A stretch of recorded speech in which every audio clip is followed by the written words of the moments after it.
औज़ुबिल्लाहिमिनश्शैतानिर्रजीम बिस्मिल्लाहिर्रहमानिर्रहीम। मौजूद नाज़रीन, रोज़नामा नवाज़ शरर और ओके न्यूज़ टीवी के प्रोग्राम के साथ मैं हूं आपका मेज़बान राना साइद इकबाल। हम सरगोदा के मसाइल, सरगोदा की सियासत, मुल्की सियासत और मुख्तलिफ इशूज़ पर रोज़ाना की बुनियाद पर अपना प्रोग्राम पेश कर रहे हैं। अगर आपके गली मोहल्ला की कोई मसाइल हैं, चाहे वो सीवरेज के हवाले से हैं, तालीम या सेहत के हवाले से हैं, या आपको किसी सरकारी महकमा से कोई शिकायत है, तो बरह रास्त आप हमारे व्हाट्सएप नंबर 0321600740 पर रब्ता करें। हम आपकी शिकायत हुक्काम बाला तक पहुंचाएंगे और अपने प्रोग्राम के जरिए आपकी आवाज़ को बुलंद करेंगे। और नाज़रीन, मैं अपना प्रोग्राम शुरू करने से पहले आपसे गुजारिश करूंगा कि आप YouTube में हमारे ओके न्यूज़ टीवी को सब्सक्राइब करें, लाइक करें और शेयर करें। आल पाकिस्तान अंजुमन ताजरान पाकिस्तान के नायब सदर शेख मसूद अहमद साहब ताजरों के मसाइल के हल के लिए हमेशा कोशा रहते हैं। यही वजह है कि सरगोदा से शेख मसूद अहमद साहब को मरकजी अंजुमन ताजरान में नुमाइंदगी दी गई है। उन्होंने हमेशा सफ़े अव्वल में आके किरदार अदा किया है, चाहे वो धरना इस्लामाबाद में हो या लाहौर में हो या सरगोदा में कोई ताजरों के मसाइल हों। शेख मसूद अहमद साहब हमेशा सफ़े अव्वल में रहे हैं। रिटेलर सेल टैक्स के हवाले से उनकी क्या राय है, वो क्या सोच रहे हैं, और ताजरों के ज़बरदस्त एहतजाज के बाद और मुल्की हड़ताल के ऐलान के बाद हुकूमत क्या करने जा रही है, क्या ये सेल टैक्स वापस होगा या नहीं होगा, आइए हम शेख मसूद अहमद साहब से बातचीत करते हैं। मरकजी अंजुमन ताजरान पाकिस्तान के प्रेसिडेंट जनाब सरदार अजमल खान बलोच साहब, जनाब नईम मीर साहब सेक्रेटरी जनरल पंजाब से पाकिस्तान के मशहूर हैं कि आपकी शब रोज़ मेहनत से अल्लाह का शुक्र है और ताजरों की यकजहती से, पूरे पाकिस्तान के छोटे बड़े तमाम ताजरों की यकजहती से आज मिफ्ता इस्माइल वज़ीर ख़ज़ाना पाकिस्तान ने आपकी क़ियादत में जो मुलाकात हुई, मुज़ाकरात हुए, वो कामयाब हो गए। आपको मुबारकबाद पेश करते हैं और हम सरगोदा के ताजरों को, पंजाब के ताजरों को, पाकिस्तान के ताजरों को मुबारकबाद पेश करते हैं कि अगर हम इसी तरह इत्तेहाद का मुजाहरा करते रहे, हमारे साथ कोई भी हुकूमत, ये नहीं कि मौजूदा हुकूमत, कोई भी हुकूमत हमारे साथ किसी किस्म की ज्यादती नहीं कर सकती। पाकिस्तान अंजुमन ताजरान ऐसी क़ियादत अल्लाह ने हमें पाकिस्तान को दी है सरदार अजमल बलोच साहब की क़ियादत में, कि जो हमेशा हर शनाख्ती कार्ड की शर्त लगाई, गवर्नमेंट से मुज़ाकरात किए, एहतजाज किया, धरना दिया, POS मशीन का मामला आया, गवर्नमेंट से एहतजाज किया, इस्लामाबाद में बहुत वसी धरना दिया। अल्लाह का शुक्र है हमेशा कामयाबी मिली। मैं अपनी क़ियादत के लिए दुआ गो हैं सरगोदा के ताजर और अंजुमन ताजरान और तमाम चैम्बर, और इसलिए कि हमारी ये आवाज़ है, हमारे ये सरबराह हैं, और अल्लाह ताला का शुक्र है कि अल्लाह ने इस ज़ालमाना टैक्स से हमारे गरीब छोटे ताजरों की जान छुड़वा दी। 6,000 रुपये महीना फिक्स सेल टैक्स और 3,000 रुपये फिक्स सेल टैक्स। ताजरों को मुबारक हो, ये फैसला आज गवर्नमेंट ने वापस ले लिया है, ये आपको इत्तला दी जा रही है।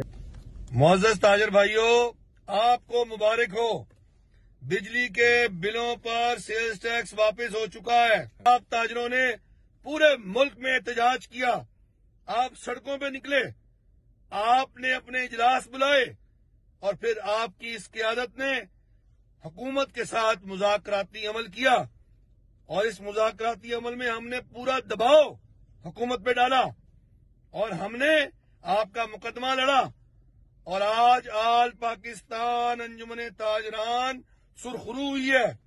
जी नाज़रीन, मेरे लिए ये बात इंतहाई खुशी की है कि सरगोदा के अवाम, सरगोदा के मसाइल, यहाँ की सियासत और मुख्तलिफ इशूज़ पर अपने मसाइल और अपनी आरा हम तक पहुँचा रहे हैं, और हम अपने प्रोग्राम के ज़रिए हुकूमती ईवानों तक और सियासी हलकों तक, समाजी हलकों तक आपकी आवाज़ पहुँचा रहे हैं।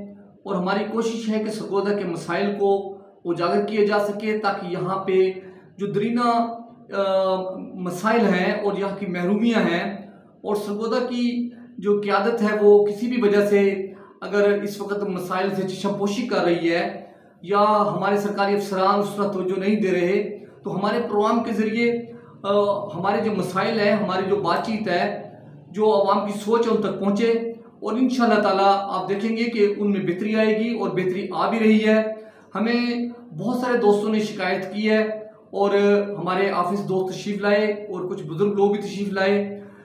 वो शिकायत सरगोदा में सिटी पोस्ट ऑफिस के हवाले से है।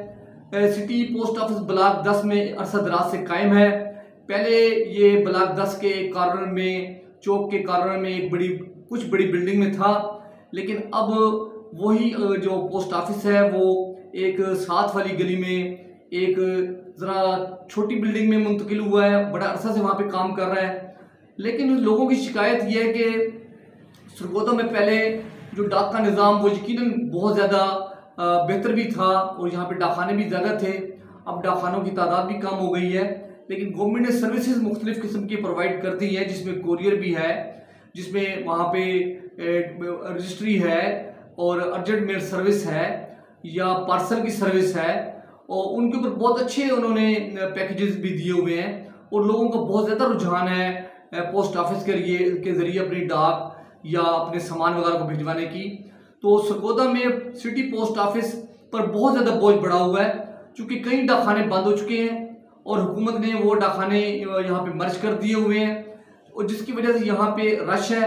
लेकिन शिकायत ये है कि यहाँ पे जगह की कमी की वजह से और यहाँ पे बाहर लोगों को जो है ना धूप में खड़ा होना पड़ता है, या बारिश के मौसम में बारिश में खड़ा होना पड़ता है, सर्दी के मौसम में सर्दी में खड़ा होना पड़ता है। तो यहाँ पे लोग बिजली के बिलों के लिए, टेलीफोन के बिलों के लिए, डाक को जमा कराने के लिए सारा दिन यहाँ पे रश होता है। यहाँ पे डबल शिफ्ट ये डाकखाना काम करता है। तो जो वहाँ पे अमला मौजूद है, मैं समझता हूँ कि वो सरगोदा शहर की ज़रूरत के लिहाज से बहुत कम अमला है। यहाँ पे डबल तादाद होनी चाहिए। ये इस डाकखाने का जो है हुजम भी ज़्यादा होना चाहिए, यहाँ पे सहूलियत भी ज़्यादा होनी चाहिए। अब हैरत की बात यह है कि इस मौसम में जब शदीद गर्मी है और बिजली की लोड शेडिंग बहुत ज़्यादा है, रोज़ाना घंटों बिजली बंद रहती है, तो वहाँ पे कोई यूपीएस या जनरेटर की सहूलत नहीं है, जिसकी वजह से लोग और ख़वातीन अपने बिल जमा कराने के लिए घंटों इंतज़ार करते हैं, बाहर खड़े रहते हैं। तो हम चाहेंगे कि हमारे पोस्ट मास्टर जनरल साहब और महकमा डाक के जो डायरेक्टर जनरल साहब हैं वो और दीगर आला हुकाम इस मसले पर तवज्जो दें। सरगोदा शहर के जो सिटी पोस्ट ऑफिस है इसको एक बड़े और ख़ूबसूरत और अच्छे पोस्ट ऑफिस की शक्ल में सामने लाया जाए और यहाँ पे जो शिकायत है उनका जायज़ा लिया जाए, मसाइल की तरफ के हल के लिए इक़दाम किए जाएँ। तो हमें तवक्को है कि हुकूमत इन मसाइल की तरफ तवज्जो देगी और अर्जेंट बुनियादों पे, हंगामी बुनियादों पे इक़दाम करके शहरियों को इंशाअल्लाह ताला सहूलियत फराहम करेगी। जी नाज़रीन, हमें हमारे दोस्तों ने एक और शिकायत अरसाल की है कि वाटर सप्लाई रोड पे 2-3 साल पहले सीवरेज पाइप डाला गया था।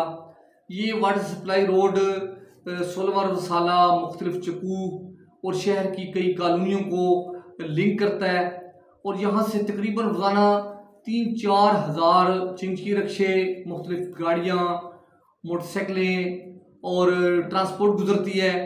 ये बड़ा ही डबल रोड है और अहम रोड है। तो यहाँ की एक साइड जो है सीवरेज पाइप डालने के बाद बिल्कुल नाकारा हो चुकी है और वहाँ पे हादसा पेश आते हैं। अरसा दराज हुआ है, ठेकेदार साहब ने पहले तो वो बिल्कुल कच्ची सड़क की शक्ल इख्तियार कर चुकी थी, अब वहाँ पे उन्होंने मोटा बज्जर जो है वो डाला हुआ है, लेकिन अभी तक उस सड़क की तामीर की तरफ कोई कदम नहीं उठाया गया। तो इलाका के लोगों का मुतालबा है कि फौरी तौर पे यहाँ पे सड़क की तामीर की जाए ताकि यहाँ से गुजरने वाली ट्रैफिक को जो है मसाइल का सामना है उस शिकायत का अजाला हो सके। सरगोदा की मारूफ कारोबारी शख्सियत, सरगोदा चैम्बर ऑफ कॉमर्स की एग्जेक्टिव कमेटी के साबिक मेंबर और सदर अंजुमन ताजरान गोलचौक जनाब शफीकुर रहमान साहब हमारे साथ मौजूद हैं। उन्होंने हमेशा सरगोदा के ताजरों के मसाइल के हवाले से बातचीत की है, गुफ्तगू की है, आवाज़ बुलंद की है और वो हमेशा सफ़े अव्वल में रहे हैं। और उनकी जो गुफ्तगू है और उनकी जो सोच का ज़ाविया है वो ज़रा मुख्तलिफ होता है।